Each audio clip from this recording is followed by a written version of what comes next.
దమ్ము ధైర్యం ఉంటే, సత్తా ఉంటే, కలేజా ఉంటే మీ టాలెంట్ ఉపయోగించి జాబ్ కొట్టు, సీటు కొట్టు. అంతేగాని పక్కన కన్నీటితోటి ఆడుకోకండి.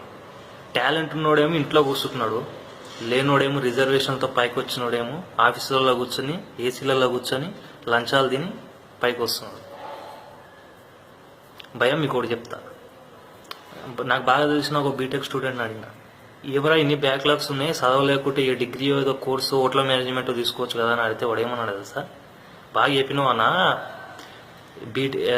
డిగ్రీ చదివినా ఇది చదివినా రీఎంబర్స్మెంట్ ఎవడిస్తాడు, బీటెక్ చదివితే ఫీజు పైసలు ఫ్రీగా వస్తాయి, మళ్ళీ మ్యారేజ్ కార్డులో పేరు పక్కన బీటెక్ ఉంటే అటు ఎక్కే వేరంట, కట్నం కూడా 2 లక్షలు ఎక్కువనే వస్తుంది అని చెప్పిన. అరే మీలాంటి వాళ్ళు అందరికీ కలిసి ఒక క్వశ్చన్ వేయాలనుకుంటా, ఫిజికల్లీ హ్యాండిక్యాప్డా, మెంటల్లీ రిటైర్డా, కళ్ళు ముక్కు నోరు కాళ్ళు అది అన్ని పని చేస్తున్నాయి కదా, ఎందుకురా మరి మీకు రిజర్వేషన్లు? ఏం పీకనీకిరా మీకు రిజర్వేషన్లు? ఏం పీకనీకి? గవర్నమెంట్ ఇస్తుంది మేము తీసుకుంటాం అంటారు, అంతే కదా. చెప్పురా గవర్నమెంట్కి, మాకు ఆ రిజర్వేషన్ అక్కర్లేదు, మేము మగోళ్ళం లాగానే చదువుతాం, అన్నీ ఉన్నాయి, అన్నీ బాగా పనిచేస్తున్నాయి, చేతికి గాజులు ఏం తోడుకుంటలేము, మాకు అన్నీ బాగున్నాయి, మాకు రిజర్వేషన్ వద్దని చెప్పండి. గవర్నమెంట్ ఎందుకు ఇస్తుంది మీకు వద్దన్నప్పుడు? అవసరం ఉన్నోనికి రిజర్వేషన్ కావాలి, లేనోనికి అవసరం లేదు. మన ఇండియన్ కాన్స్టిట్యూషన్ రచించిన డాక్టర్ బిఆర్ అంబేద్కర్ గారే చెప్పారు. ఏం చెప్పిండు ఆయన? 20 yearsకి 10 yearsకి పక్క కాన్స్టిట్యూషన్ చేంజ్ చేయాలి, లా చేంజ్ చేయాలి అని చెప్పినాడు ఆయన. ఏం చేస్తారు? గవర్నమెంట్ ఏం చేస్తుంది?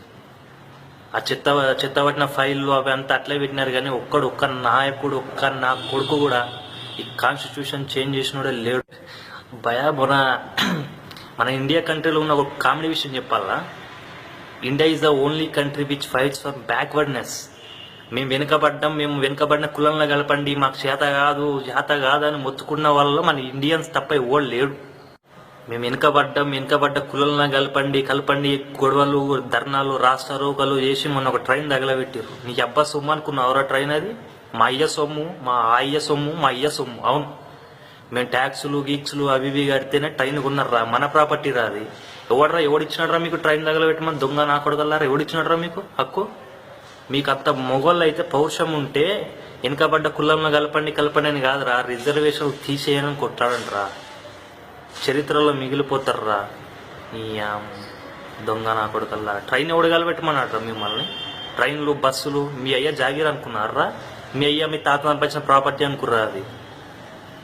మగవాళ్ళు అయితే రిజర్వేషన్లు తీసేయని కొట్లాడుండ్రా. మేము వెనుకబడ్డం మళ్ళీ మమ్మల్ని చేర్చండి అని చెప్పి రిజర్వేషన్ని ఎంకరేజ్ చేయొద్దు మీరు. ఇంకా మన నాయకులు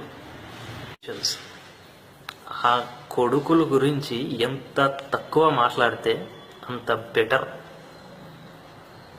ఎప్పుడు ఎక్కడ ఏ ఛాన్స్ దొరికితే ఎక్కడ గొడవలు పెడదామా అని వెయిట్ చేస్తుంటారు. ఏమంటారు, అది సామెత ఉంటుంది కదా, నక్కల్లాగా వెయిట్ చేస్తుంటారు కొడుకులు. దానికి ఒకటే ఎగ్జాంపుల్ చెప్తాను మీకు. మొన్న హైదరాబాద్ సెంట్రల్ యూనివర్సిటీలో ఒక అబ్బాయి చచ్చిపోయారు, సూసైడ్. రోహిత్ వేముల అని ఒక అబ్బాయి. క్యాస్ట్ ఏంది? SC caste. తను ఎస్సీ అని చెప్పి కొడుకులు ఢిల్లీ నుంచి గల్లీ దాకా ఉన్న ప్రతి ఒక్క లీడర్ వచ్చి పరామర్శించి పోయినాడు. చివరికి రాహుల్ గాంధీ కూడా వచ్చి పరామర్శించి పోయినారు. ఢిల్లీ నుంచి గల్లీ దాకా ఉన్న ప్రతి ఒక్క లీడర్ వచ్చినాడు. రీసెంట్గా ఏమైంది? 2 days బ్యాక్ ఆర్జీఎం కాలేజీలో ఒక అమ్మాయి చనిపోయింది. కడప జిల్లా బద్వేల్ అమ్మాయి చనిపోయింది, సూసైడ్ చేసుకుని. ఒక్క నా కొడుకైనా వచ్చినాడా? కనీసం మీడియా ఫోకస్ చేసిందామని? ఎందుకు? తను ఎస్సీ అయి ఉంటే రచ్చ చేస్తుండే కొడుకులు. మీడియా చూపించలేదు, ఒక్క నాయకుడు ఒక పొలిటీషియన్ పోలేడు దగ్గరికి. అదే వేరే వాడు చచ్చిపోతే క్యాస్ట్ పాలిటిక్స్ చేద్దాం అనుకున్నారా మీరు? క్యాస్ట్ల పేరు మీద ఎవడిచ్చినారా మీకు చేయమని? ఓట్లు ఇచ్చింది అందుకే గెలిపినిక? తను చచ్చిపోయింది, ఒక ఆడపిల్ల చచ్చిపోయింది, ఎవడైనా వచ్చి చూసినాడరా? మీడియా ఫోకస్ చేసిందా? ఆ కాలేజ్ కరస్పాండెంట్ ప్రిన్సిపల్ కానీ శాంతిరామ్ కాలేజ్ ఓనర్ కానీ మీద ఎవడైనా చర్యలు తీసుకున్నారా? ఎవడిచ్చినాడరా మీకు రైట్స్? మేము అందుకే ఓట్లేసి గెలిపించింది మిమ్మల్ని. ఎట్లా పడితే అట్లా రూల్ చేయని. హాయ్ ఫ్రెండ్స్, సో మా first video posting on Facebook. ఇప్పుడు వీడియో ఎందుకు పోస్ట్ చేయాలనిపించింది అంటే, మన కంట్రీలో రెండు అతిపెద్ద ప్రాబ్లమ్స్ ఉన్నాయి బాస్. ఒకటి 2 Cలు, అది కూడా ఒకటి కరప్షన్, 2 క్యాస్ట్. కరప్షన్ గురించి ప్రతి ఒక్కడు మాట్లాడుతూనే ఉన్నాడు, పొద్దున్న లేచిన సంధి నుంచి పనుకొని దాకా గదే లొల్లు ఉంది రోజు. ఇప్పుడు నేను మాట్లాడితే కూడా మళ్ళీ మనకు బోరింగ్ అనిపిస్తుంది, కానీ క్యాస్ట్ గురించి మాట్లాడదాం. ఇప్పుడు క్యాస్ట్ గురించి మాట్లాడుకుందాం ఇప్పుడు, ఓకే? క్యాస్ట్ అంటే ఇప్పుడు పెద్ద ప్రాబ్లం అవుతుంది, కానీ నాకు అప్పుడు తెలియకపోతుండేవా. ఎప్పుడు 10 సంవత్సరాల క్రితం, అంటే ఒక 10 years బ్యాక్ పోతే నేను 7th or 8th క్లాస్లో ఉన్నాను. రోజు స్కూల్కి మంచిగానే పోతున్నా, బాగానే ఉంది, అంతా మంచిగా ఉంది. కానీ ఒకరోజు యూనిఫామ్ వేసుకొని పోలేదు. సాటర్డే సివిల్ డ్రెస్లో పోయినా, వైట్ అండ్ వైట్ వేసుకోకుండా సివిల్ డ్రెస్లో పోయి మా సారు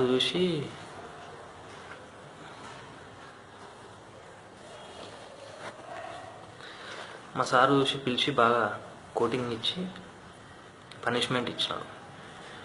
అప్పుడు మా సార్ని ఒక క్వశ్చన్ చేసిన, ఏం సార్ రోజు మంచిగానే వస్తున్నావు కదా, ఎందుకు పనిష్మెంట్ ఇచ్చినావు, యూనిఫామ్ వేసుకోకపోతే ఏమైంది, అసలు యూనిఫామ్ ఎందుకు వేసుకోవాలని అడిగినా. అప్పుడు చెప్పిన నాకు మా సారు, అరే మనలో డబ్బున్న వాళ్ళు ఉన్నారు, స్కూల్కి వచ్చేవాళ్ళు, నీ ఫ్రెండ్స్లో డబ్బున్న వాళ్ళు ఉన్నారు, లేని వాళ్ళు ఉన్నారు, మిడిల్ క్లాస్ వాళ్ళు ఉన్నారు, రకరకాల కుల మతం వాళ్ళు ఉన్నారా. మనుషులంతా ఒకడు ఎక్కువ ఒకడు తక్కువ అని కాదు, మనుషులంతా ఒక్కటే అని చెప్పడానికి యూనిఫామ్ పెట్టాడురా అని చెప్పాడు సార్. అప్పుడు అర్థమైంది, అవునరా మనుషులంతా ఒక్కటే, కరెక్టే సార్ చెప్పింది అనుకున్నాను. మంచిగా ఉంది. అప్పటి వరకు 10th అయిపోయింది. 10th నుంచి కాలు బయట సొసైటీలో ఎప్పుడైతే పెట్టానో అప్పుడు అర్థమై, స్కూల్ ఉన్నప్పుడు అర్థం కాలేదు నాకు క్యాస్ట్ వల్ల ఎన్ని ప్రాబ్లమ్స్ వస్తాయిరా అని. ఎప్పుడైతే అడుగు పెట్టినానో అప్పుడు అర్థమైంది. అంత మంచిగా ఉంది. ఇంటర్లో చదివిన, 2nd year అయిపోయింది, కష్టపడి అది వాడి ఇది వాడి ఎంపీసీ తీసుకొని బాగా మార్కులు వచ్చినాయి. ఎంసెట్ రాసిన, ఎంసెట్లో ఎంత 50,000 ర్యాంక్ వచ్చింది. మస్తు పరిశానలో పడినా నేను. ఎందుకు పడినా, 50,000 ర్యాంక్ వచ్చింది, మంచి కాలేజీలో సీట్ ఏడు వస్తుందిరా, రాదుగా అనుకున్నా. రాదు ఫిక్స్ అయిపోయింది. నేను పరిశానలు ఉన్నా. నా ఫ్రెండ్ గాడు అప్పుడు వచ్చినాడు, మామ దావత్ ఇస్తా మామ, రా మామ దావత్ ఇస్తా. అదంటే ఏం రా, ఎందుకు దావత్ రా, ఏమైందిరా అంటే, మామ నాకు 1,00,000 ర్యాంక్ వచ్చింది మామ, దావత్ ఇస్తా దా మామ అంటే, అరే అవులేగా నాకు 50,000 ర్యాంక్ వచ్చింది, ఇన్న కూర్చొని మూసుకొని ఏడుస్తున్నా, మంచి కాలేజీలో సీట్ వస్తలేదు, నువ్వు దావత్ ఇస్తావేంద్రా అంటే, మామ నాకు మంచి కాలేజీలో సీట్ వస్తుంది మామ. అదేం రా నీకు 1,00,000 వచ్చింది, నాకు 50,000 వచ్చిందిరా అన్నాను. లేదు మామ, మా అన్నకి పోయినసారి లాస్ట్ ఇయర్ 2 లక్షలు వచ్చింది, మంచిగా టాప్ కాలేజీలో సీట్ వచ్చింది మామ, నాకు 1,00,000 వచ్చింది, ఇంకా మంచి కాలేజీలో సీట్ వస్తుంది రా మామ అన్న. అదేంటి మామ అంటే, మేము ఎస్సీ కదా మామ, మాది రిజర్వేషన్ ఉంది, క్యాస్ట్ రిజర్వేషన్ మామ అని చెప్పినాం. అప్పుడు స్టార్ట్ అయిందన్న. అప్పటి నుంచి ఇప్పటిదాకా ఇదే పరిశానలు ఉన్నా నేను. నా ప్రాబ్లం ఇది ఒకటే, జస్ట్ ఎగ్జాంపుల్ చెప్పాను భయ్య. నాలాంటి వాళ్ళు పెద్ద క్యాస్ట్లో పుట్టి, డబ్బులు లేక, రిజర్వేషన్లు రాక, టాలెంట్ ఉండి కూడా చదువుకోకుండా పనులు చేసుకుంటున్నారు భయ్య. ఈక్వాలిటీ లేని సొసైటీ ఉంటే ఎంత, పోతే ఎంత. రిజర్వేషన్ అనేది క్యాస్ట్ బట్టి కాదు భయ్య, ఎకనామికల్ స్టేటస్ బట్టి వాళ్ళు.